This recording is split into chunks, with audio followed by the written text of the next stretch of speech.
खड्डा पडून ट्रक पडल्याच्या वृत्तावर मोहोळांनी स्पष्टीकरण दिले। विरोधकांकडून पुण्याची बदनामी करत असल्याचा आरोप यावेळी करण्यात आलाय।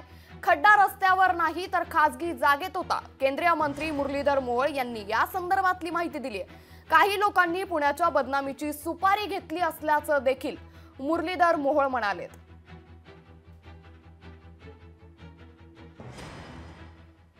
गेटिंग मशीन असते, मोठा वजनाचं जी ट्रक असते ती एका खड्ड्यामध्ये गेली आणि सगळीकडेच प्रसार माध्यम असतील, आमचे विरोधक असतील, अनेक, मी सगळ्यांना नाही म्हणत, पण त्याची खातरजमा न करता पुण्याच्या रस्त्यावरती खड्डा पडला आणि खड्ड्यात ट्रक बुडाला अशा पद्धतीच्या काही बातम्या पसरल्या। सोशल मीडियावरती त्याची चर्चा खूप झाली आणि मला असं वाटतं की विरोधक म्हणून शेवटी राजकारणामध्ये विरोधक असावा, वैचारिक मतभेद असावेत, ज्याचे विचार असावे, पण कुठल्याही गोष्टीची खातरजमा न करता आमच्या विरोधकांनी लगेच जे नेहमीची त्यांची ठरलेली भूमिका आहे पुण्याची बदनामी करायची, या शहराचं नाव खराब करायचं, ते सुरू केलं।